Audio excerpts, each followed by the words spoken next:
Good afternoon, everyone. Natuwa po kayo sa dinagdag natin sa ating regular Sunday service that we pray for, not for ourselves, but the church is praying for the nations, the world, and our nation, and including our church mismo. Ang sarap naman, common naman po yung nangingi tayo ng prayer request for ourselves, pero dito, this time na tayo na ang prayer partners ng mundo, ng ating bansa at ng bawat isa. Gusto nyo pa ba yun nung lagi-lagi? Yes! Siyempre naman mag-yes kayo kasi gagawin natin ito. A prayerful church is a powerful church. A prayerless church is not that powerful. Kaya dun tayo sa powerful kasi we'll be praying always. Okay po?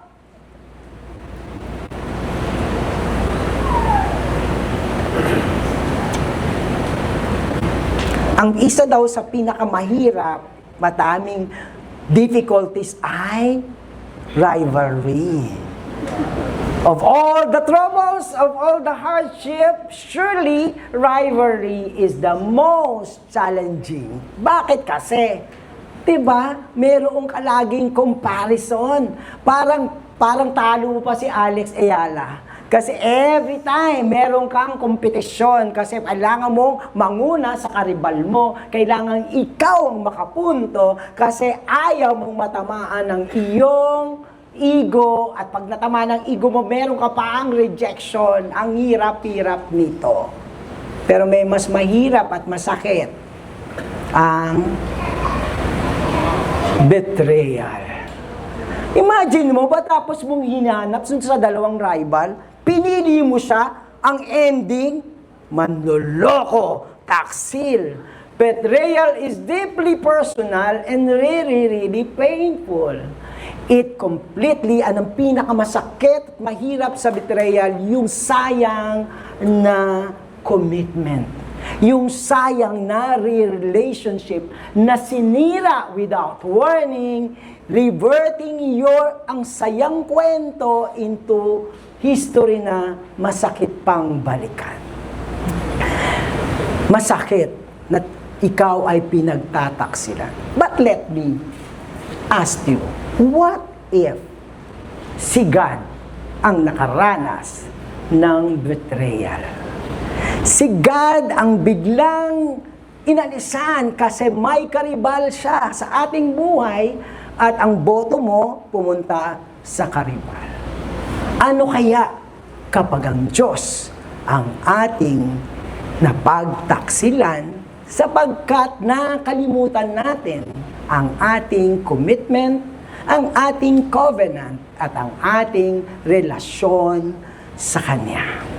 On the third week of our series, Called to Courage, ang pag-uusapan natin ngayon, diba, dun sa binaka-team natin is go, be strong, and courageous kahit sa kabila ng challenges, kahit may higante ka pang lalabanan dyan. Be strong and courageous. Dito sa linggong ito, paano ang challenge ay gagawan natin? How can we still be strong and courageous when it is us who give God this kind of betrayal? Or dahil sa ating hindi pagiging tapat kay God, nagkaroon tayo ngayon ng problema at challenges. I tell you, at the end of this time, ang sasabihin ko pa rin, eto pa rin ang mensahe ng Diyos. Kahit tayo ang may sala, ang sasabihin ng Diyos, everybody please read. And the Lord said to Joshua, do not fear, do not be dismayed. Because this is the third week of our series called to Courage. I would like everyone to please stand up and let us read our text, Joshua 8:30-35. And that is in page 106.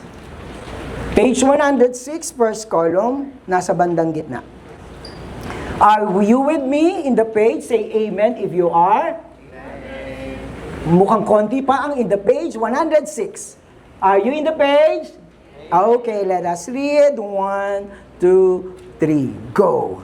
At that time, Joshua built an altar to the Lord, the God of Israel, on Mount Ebal, just as Moses, the servant of the Lord, had commanded the people of Israel, as it is written, the book of the law of Moses, an altar of uncut stones upon which no man has wielded an iron tool. And they offered it in burnt offering to the Lord and sacrificed peace offering. And there, in the presence of the people of Israel, he wrote on the stone a copy of the law of Moses, which had been written. And all Israel, sojourner and as a native born, with those elders and officers and their judges, stood on the opposite side of the ark before the Levitical priests who carried the ark of the covenant of the Lord.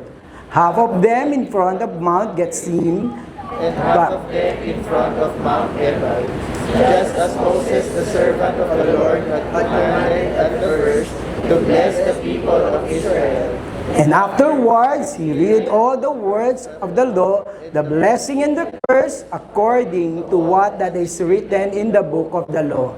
There was not a word of all that Moses commanded that Joshua did not read before all the assembly of Israel, and the women and the little ones and the sojourners who lived among them. Lord, we are reading your book. We are reading your covenant with us over and over, and this time over again. May all this book of the law, may all this covenant, Lord, tie up us closely into you. Thank you, Lord, for your encouragement to always be strong and to be courageous because you are with us. This we pray in the mighty name of our Lord Jesus Christ. Amen and amen. Okay po, balik lang po ako nung nakaraang linggo sa Joshua 6. Sa Joshua 6, hindi nyo ba nahalata na meron akong parang nilaktawan, di ko pinapansin, na may utos si God, bago kayo sumigaw, di ba last week, pag sigaw nila, bagsak ang mga wall ng Jericho at talo nila ang Jericho.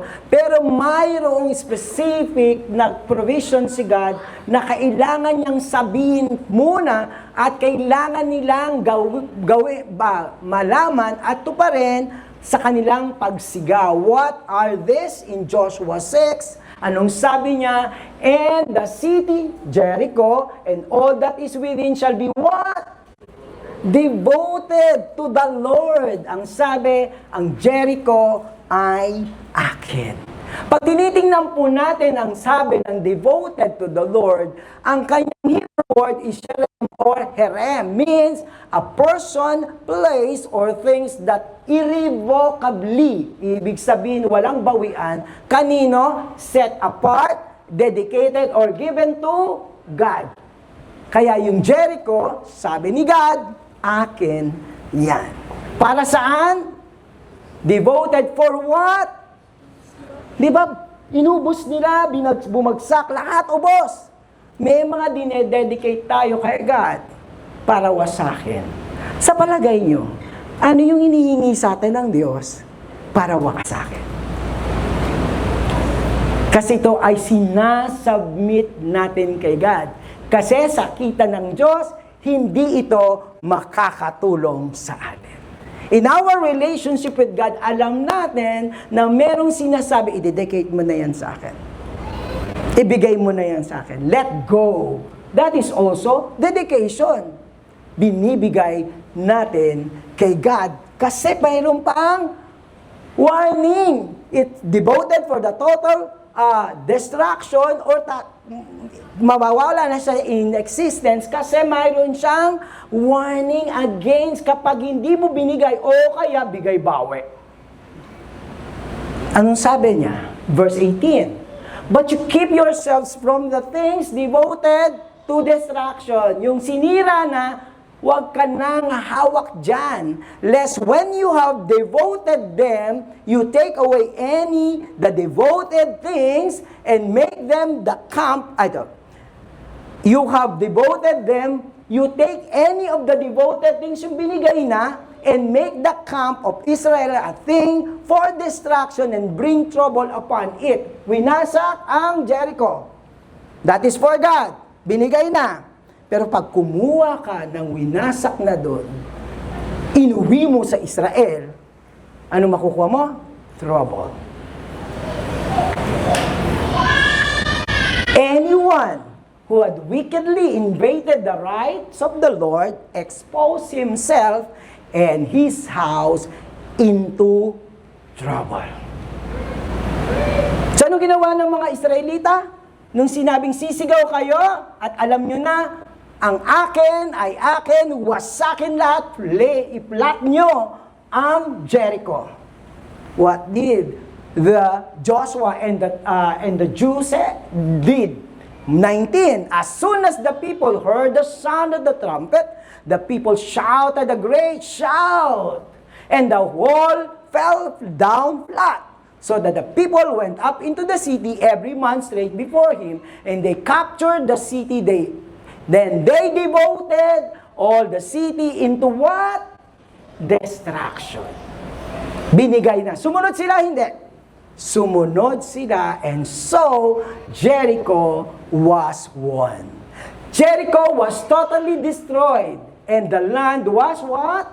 Preserved as the first fruit for God, for Himself, that no one can claim ownership, thus devoted ownership ng Jericho, that ito ay devoted kay God. Alam niyo po ba, di ba bungad ang Jericho? Sa Promised Land. Pero yung Jericho, hindi tatayuan, hindi ookupahan ng kahit na sinong tribo. Kanino kasi to? Kay God yan. Sabi pa nga din in the other verses, kapag nagtayo ka, katulad ng sinabi natin, pati yung anak mo at ang generation mo ay magkakaroon ng trouble. Hiningi ng Diyos ang Jericho, the message is actually clear. Jericho will be a constant reminder that the whole Promised Land is what? God's gracious gift. Kahit paghati-hatian nila yung Promised Land, pag nakikita na yung Jericho, ay salamat Lord, biyaya itong nasa akin. Gets?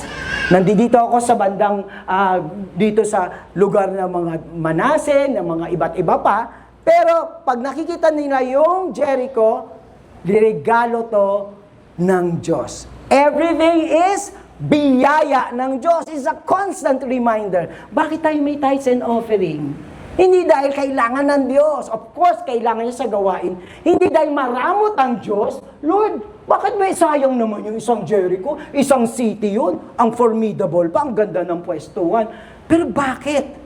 Para maturuan tayo na ang ating mga bagay na meron tayo ay galing kanino? Kay God. It's the sense of ownership. Sige nga, pag sa'yo, anong gagawin mo? Gagawin ko ang lahat. Basta masaya ako. Pero ngayon, with this kind of principle from God, oo nga no, salamat sa biyaya. Makakanta ka ngayon ng sapat. Biyaya mo sapat. Ngayon, alam mo na meron kang pagpapala, hindi sa'yo totally, iyo yan. Hindi mo yan pwedeng gamitin ng parang saktan yung mga tao. Lagi mo siyang gagamitin para sa purpose ng God, which is the same case, the purpose of God for Jericho. And all that they have and will have is from God. Alam niyo kung bakit constant reminder na mabuti ito sa atin? Yayabang kasi po tayo. Pag dumami na yung pera natin. Pag tumaas na yung kapangyarihan natin. And then, asa na si God? Yun ang problema ng mundo. Kahit ng mga Kristiyano, pag yumaman, mas mataas pa kay God. Pero, the message of Jericho will always give us the humility and dependence. When we do our tithes and offerings, sinasabi, Lord, thank you po 10% lang yun. Ano iniwan sa atin ni God? 90, tapos yung 90, ayaw mo pa. 1% na lang, o kaya wala, akin lahat. You see, nakikita nyo po yung mangyayari sa puso natin, nagiging maramo tayo atin. Alam niyo po ba, ang Jericho ay pagtuturo ng hindi pagiging maramot, lalo na kay God. It is actually our security. And this is actually under the strength of our devotion. Nung tininod ng Jericho, ng mga Jew, ang Jericho, strength ng devotion niya, Lord, yes, kahit ang ganda-ganda ng lugar ng Jericho, sa iyo to, and it is my commitment to give it to you. Yung Sunday natin, it is our commitment. Ilang araw tayo para sa sarili natin, sa negosyo natin? 6. Anong hinihingi ng God sa Sabbath day? 1 day for God. Hindi natin bibigay. Ang dami niyong magagaling at matatalino. Natawag si God ng serving team. That is our Jericho. When we do that, when we do usher, when we give our tithes and offering, when we attend the Sabbath, o kaya may Sabbath ka para kay God, ilang araw, isa. Yun lang, kapag merong mga bagay na i-excuse, yung isang araw sa 7 araw, hindi pa ginagawang Jericho. This strengthen our commitment with God. That is the strength of devotion. And wait, meron pang devotion kay God. Sino daw yung hindi wawasakin? Only Rahab, the prostitute, and all who are with her in her house shall what? Yung buong Jericho, kahit yung hari ng Jericho, yung matitindi sa Jericho, tegi. Pero si Rahab na taga Jericho, Canaanites, shall live because she hid the messengers whom we sent. There is also devoted.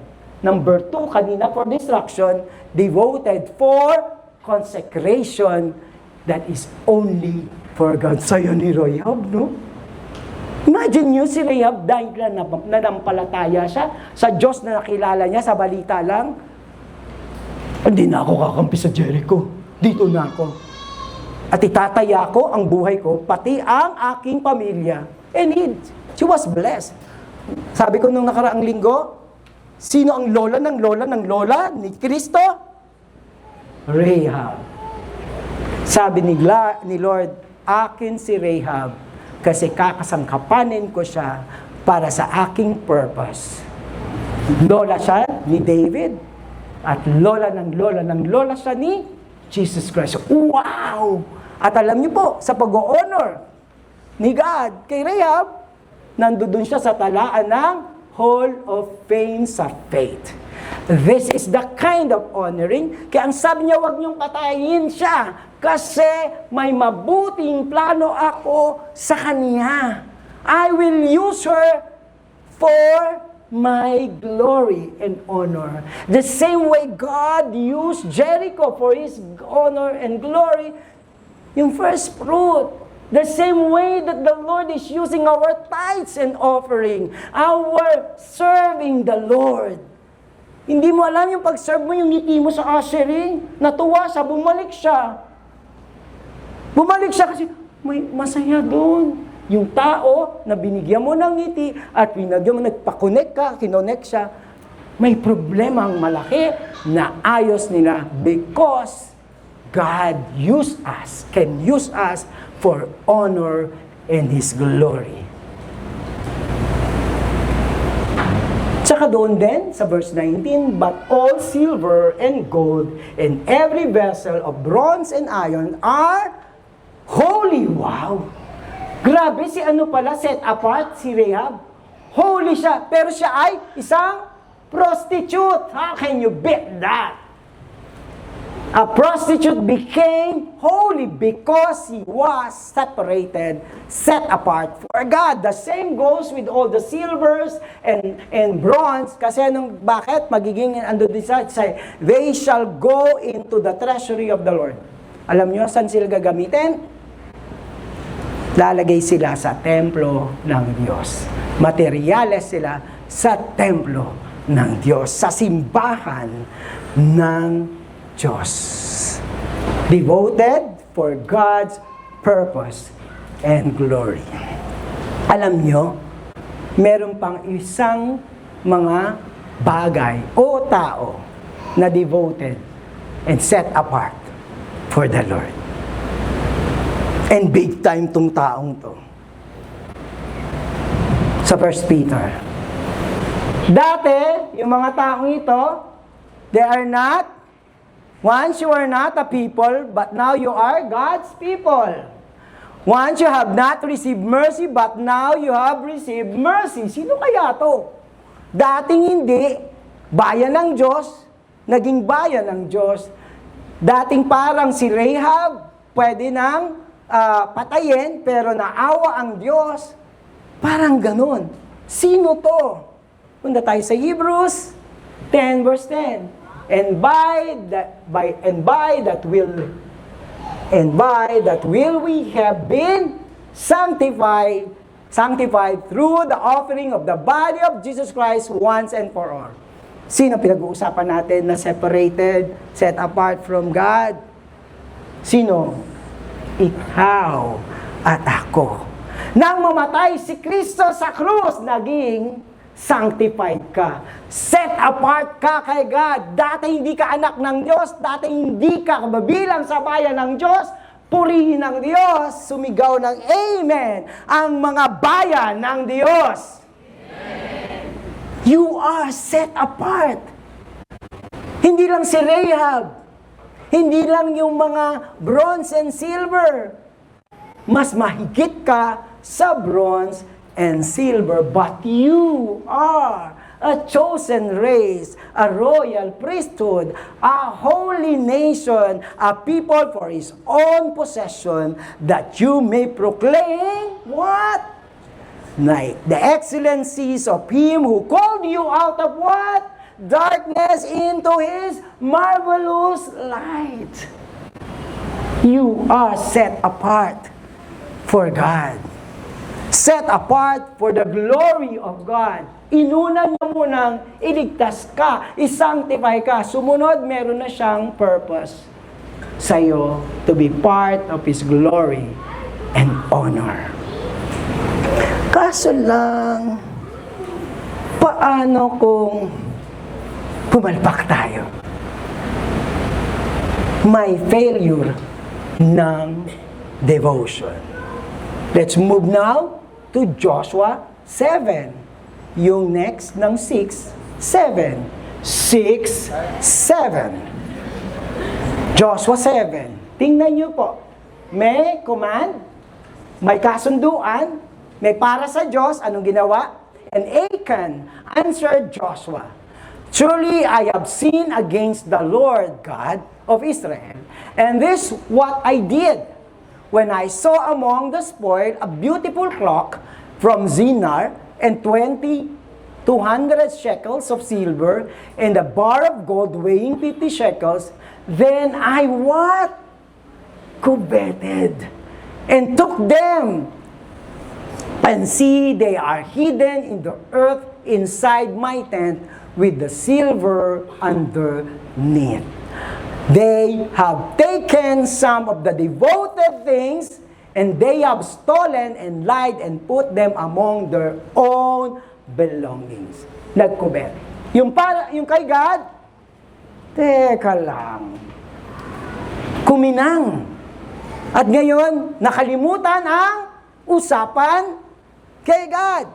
Dahil sa silver, sa gold, kaya niya kinuha. May usapan, right? Anong pwedeng magsira sa usapan at sa devotion natin kay God? Selfishness. Di ba, kapag meron kang relationship, may commitment kayo, di ba pareho yung inaalagaan ng isa't isa? Sige, yung isa dun sa may relationship, naging makasarili. Mabibetray niya nga.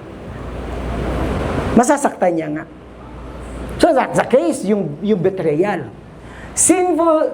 Selfishness destroyed Achan's devotion to God. Mas inuna niya yung kanyang sarili, kaya yung usapan kay God, okay na. Achan took the devoted things for his own, for whatever, what? Bakit niya itinago? Selfish purpose and pleasure it could bring him. Covetousness hit him. May isa pa sa New Testament na naging covetous din. Si Ananias and si Sapphira. Tingnan niyo yung mga wordings sa Acts 5. But Peter said, Ananias, why has Satan filled your heart to lie to the Holy Spirit and keep back for yourself part of the proceed of the land?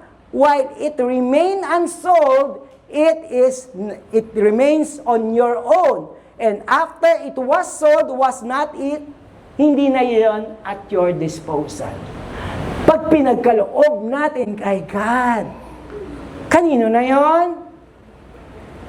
Sila nagbigay bawi kasi gusto nila para sa kanilang sarili. Same with Achan. What it is that you have contrived in the deeds in your heart, that's covetousness. Pareho, di ba? Pag may covetousness, yung mga taksil, sinungaling yung mga yan eh. Right? Tingnan nyo, ang daming pinsan ng pagtataksil. Magsisinungaling, magtatago, magnanakaw. Bakit na lang yung sweldo? Ninakaw na. Binigay sa iba. Look at this, when we become so selfish, we destroy our relationship that are sacred, our family, our wife, our husband, our children, mostly our relationship with God. Kaya itong problema nito, it's all about the things. But ano sabi ngayon? Ano ngayon? Sa covetousness, anong kasalanan nila at pagkakamali? But the people of Israel broke faith in regards to the devoted things. Ano sinabi? Broke faith. Anong ibig sabihin? Sa Hebrew word, yung broke faith is ma'al. Describe as what? Adultery. Describe as cheater. And betrayal. Tingnan nyo, anong sinabi ng text? Anong sinabi ni God? Hindi lang yung pag nagnakaw siya. Anong sinabi? You cheated me. All because what belongs to God, what we give it to God, kinukuha natin. Israel had sinned. They have what? Transgressed. What is this? My covenant. Binalik sa kanila. May pagkasunduan tayo. This is for me. Ang kasundan, merong tayong kasundan. I am your God, you are my people. Pero hindi sumunod. Dahil nagkaroon ng selfishness. Let us take this. Nasisira ang relasyon natin sa Diyos at ang lakad natin sa Diyos kapag ang una nating inintindi ay ang ating sarili. At meron siyang repercussion. They violated their covenant and commitment with God for violating the law of devotion. Hindi lang naman si Achan, I just would like to take note of this. Also in Joshua 7, tingnan niyo po. Verse 2, Joshua sent men from Jericho to Ai, which is near Beth-aven, east of Bethel, and said to them, go up and spy out the land. And the men went up and spied out the land. Nagtatanong ba si Joshua dito sa God? Wala na po. Wala na. Hindi na siya pumunta sa Ark of the Covenant. O di ba? Parang ini-infer ko lang to baka mapakalit magado. Si Joshua, ikaw naman di. Pero pag tinitingnan mo siya, di ba biglang dati parang kay God. Ano nasisira? Covenant. Dumidiskarte na siya. Huwag tayong dumiskarte sa buhay natin ng tayo lang. Look, tingnan nyo pa, mas higher tong discarding tao. And they returned to Joshua and said to him, do not have all the people go up. Huwag na tayong lahat. But let us about 2,000 or 3,000 men go up and attack. 3,000 lang, kaya na natin sila. Di ba? Saan siya tumitingin? Sinabi niya, huwag kang mag-alala, 3,000 lang, kasama natin ng Lord. Sinabi niya ba doon? Kanino siya nagkaroon ng ng suporta, ng strength? sa kanila yung kanyang disposition. Do not make the whole people toil up there, for they are few. Ang konti lang nila, kala nyo lang. So about 3,000 men went up there from the people, and they fled before the men of Ai. Lalaban na tayo, 3,000 lang. This is it.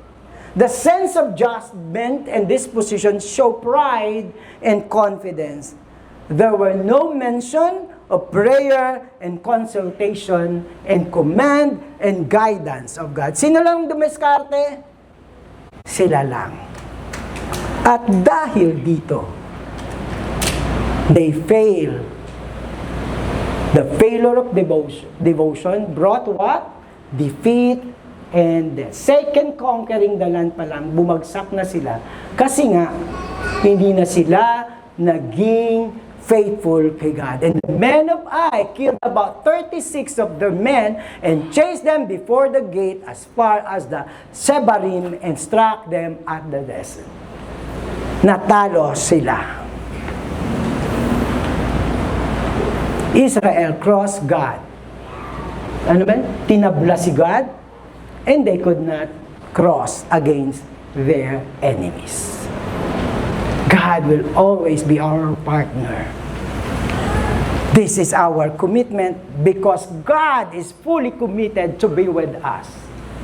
Walang iwanan kay God kasi hindi siya mangiiwan. Huwag lang natin siya iiwanan. Dahil may repercussion pag gusto natin, yung gusto natin at diskarte natin. Ano nangyari sa kanila? It destroyed their strength and courage. Their own doing. Pero ano nangyari? Yung be strong and courageous, Joshua 1 hanggang 6, pak! Pagdating ng 7, nawala na ang kanilang strength and courage. And the heart of the people melted and became as water. I like this series kasi once and for all naman this time, nagpupush talaga. Naririnig ko po yung mga after ng service, sinasabi niya, Pastor, salamat po na-strengthen kami. Sana tuloy-tuloy itong strengthening na to. Kahit ang hirap ng mga, pag may nagpasok, Pastor, pray. Kasi nakakita sila ng kapangyarihan ng salita ng Diyos at katotohanan, kaya nagbubuo yung kanilang lakas ng loob. But when this kind happened, na-melted sila. I tell you, yung pagbuo ng kalakasan ay hindi lang sa kaliwa, sa kanan, sa alikabok, sa kumpare, sa pera, kung hindi walang iba, kay God. Kapag si God pa ang tinabla natin, saan tayo talaga kukuha ng lakas at courage and strength to go forward, especially in times of challenges. Their posture with their perception of God and generally their relationship with Him was compromised. We suffer the consequence of our disobedience. Kaya itong si Joshua, ito na, yung umiyak na siya at nagpray. Then Joshua tore his clothes and fell to the earth on his face before the ark. Buti na lang, bumalik siya sa ark. Ibig sabihin, wala siyang ibang pupuntahan kung hindi ang Diyos. Before the ark, the Lord until the evening, He and the elders of Israel, hindi lang si Joshua, bumalik sila kay God. And they mourn and they grieve and they put dust on their heads. And Joshua said, Alas, O Lord, why have you brought these people over to Jordan and all to give us into the hands of Amorites? Sino bang nagkamali? Tingnan niyo po, no? Parang binato niya kay God to destroy us. What would we had been content to dwell beyond the Jordan? Balik na lang kami. O, nawala na yung be strong and courageous. O Lord, what can I say when Israel has turned their backs before their enemies? For the Canaanites and all the inhabitants of the land will hear of it and will surround us. Natakot na. Dati matapang sila, sa Canaanites, ngayon takot na sa Canaanites and cut up all our name from the earth. And what will you do for your great name? Check lang natin a bit yung pinakaparang prayer niya. They cannot imagine the journey and the conquest without God. Hindi natin may imagine ang buhay na walang Diyos. I tell you that. Mga bata, wag sugod ng sugod, wag didiskarte, wag mabuhay na walang Diyos. Ininstill ko yan sa mga anak ko at sa susunod sa apo ko. Hindi kaya ng taong walang Diyos. The prayer is both daring and direct. Di ba? Pansinin nyo, ang dare niya. No? Bakit Lord pinaya? Ganun pa siya. Joshua came close to, in a way, blaming God. Pero nakitan ako dito. Kasi pag intimate ka kay God, ganyan ka mag-pray din. Kasi sobra yung relationship nila. Kaya si Joshua, ganun lang makipag-usap. Ganun ka ba kayo? Si Lord naman eh. Ano ba naman to, Lord? Nagsimula na tayo, wala pa. That is intimacy. Ang gusto ko lang mapag-aralan natin. Be intimate with God. Di ba we're talking about devotion, commitment, and covenant. Tingnan mo, while he almost blamed God, still humble and grievous and intimate with God. Joshua appealed to God for, tapos dito, alam mo ending niya? Matinding laban to, Lord. Mahina na din loob namin. Kanina siya umapasa. Sino kadapitan niya? Kung sino si God. Alam niya, ang solusyon at pagwawagi ay si God lang. For who God is my battle, is my conqueror, is my victory, is my courage. Ano nangyari? Ngayon po, ano na tayo? Finally, Joshua 8 na tayo. Ano nangyari? Gusto ko to, kaya wala akong picture. And the Lord said to Joshua, wow! Kahit pumalpak, tuloy ang plano. Do not fear and do not be dismayed. Wow, Lord! It's my fault, and yet, anong sabi mo? Pait ng Diyos. Minsan yung tao, dinadayuktok tayo kasi kasalanan natin. Pero look at God. Anong sabi niya kay Joshua? Take all the fighting men with you and arise, katulad pa rin, and go up to Ai.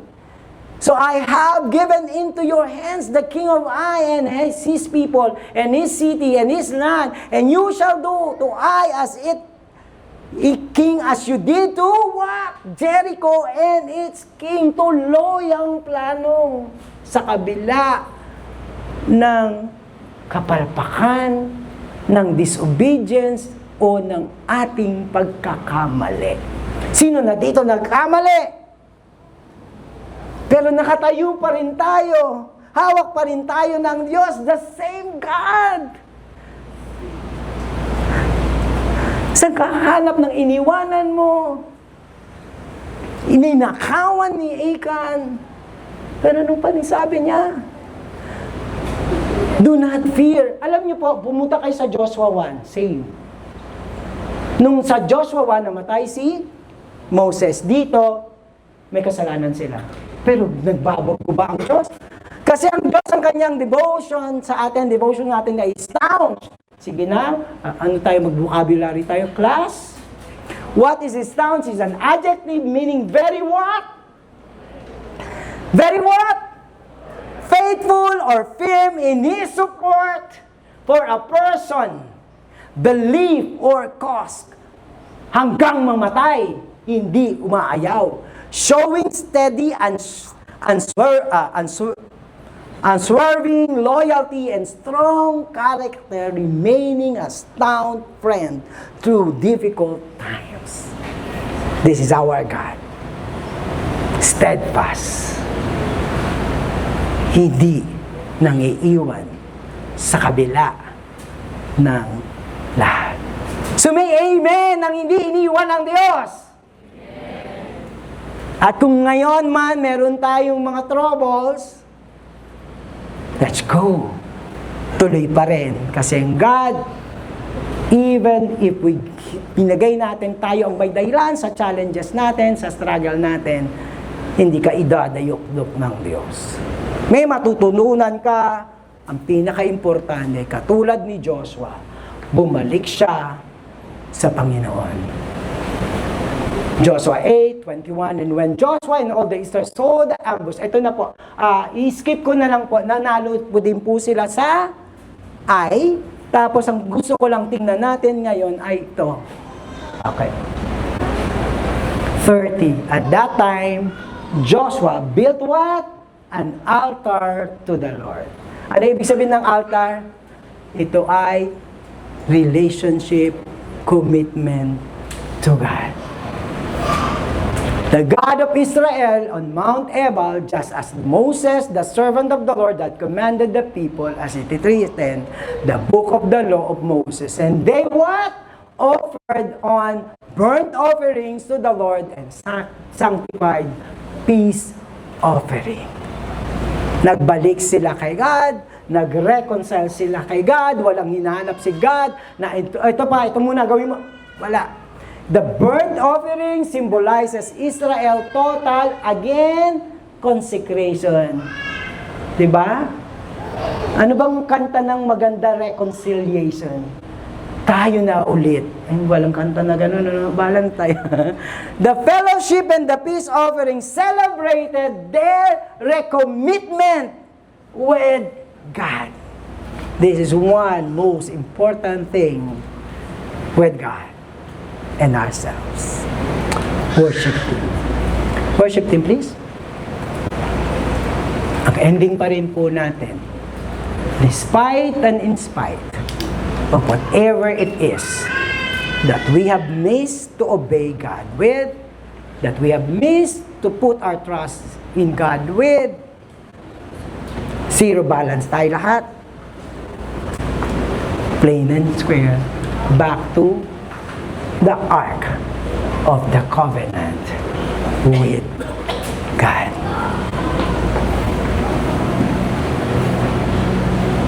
And this time, I got it so strong kanina pa mag-umpisa na ang dami nating pwedeng itakbo kay God for reconciliation, right?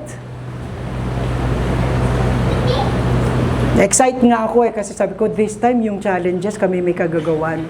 Baka ito yung mahirap nating balikan kasi we feel so guilty. Hindi pa tayo makalapit kay God. Kasi Lord, kasalanan ko, yung bait-bait mo na, tapos ito pa ako. But this time, walang usapan dito niya mga pogi at magaganda. Lahat tayo nagkulang kay God. And if it needed na ikaw ay yumakap, bumalik kay God, the invitation of God is come. Come. Restore that relationship with me. And God is telling, do not fear. Do not be dismayed. Huwag kang matakot sa akin na parang hindi ka makalapit. Huwag kang madismaya na dinismaya mo siya. God is calling all of us to come to Him.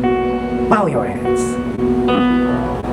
Panalangin ko po muna kayo habang nakayuko ang lahat.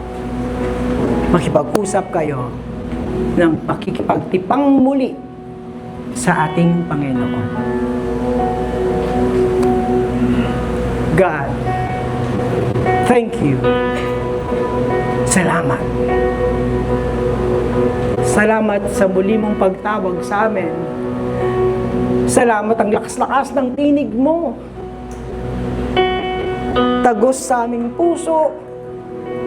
Salamat at hindi hiya ang gusto mo naming maramdaman, kundi para kang tatay na gusto naming yakapin. Muli sa'yo. Salamat sa katiyakan na kapag humingi kami sa iyo ng tawad, ikaw ay nagbibigay ng kapatawaran, Panginoon. Forgive us, God. Cleanse us, God. Salamat, Lord. And this time, whatever, God, kung ano man ang naging bunga ng aming unfaithfulness, ng aming maling diskarte, salamat na tiniyak mong hindi mo kami iniiwan. Be assured that God is holding your hands and telling us to arise and go forward because His plan is still good. His plan, His promise is still served. His presence will always be with us.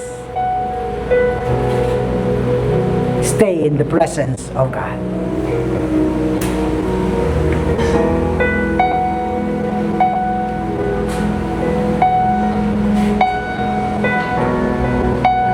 Take your time. Baka ang tagal nyo nang hindi nakipagyakapan kay God. I'll pray silently for all of you.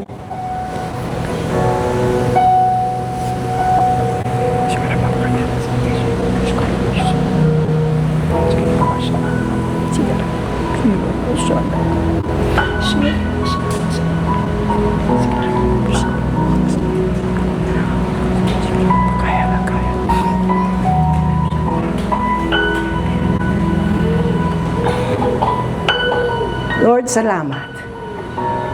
Even as we declare that you are the faithful and the only God. And the Lord is reminding us all, I have set you apart for me. You are my chosen people. You are my children. The Lord is telling us, you are mine. You are covered by me in my power and presence. Receive that assurance, even as right now. Let us express further our blessing to God. Let us sing this song for Him. Praise God from whom all blessings flow. Praise Him, all creatures here below. Praise Him above ye heavenly hosts. Praise Father, Son, and Holy Ghost.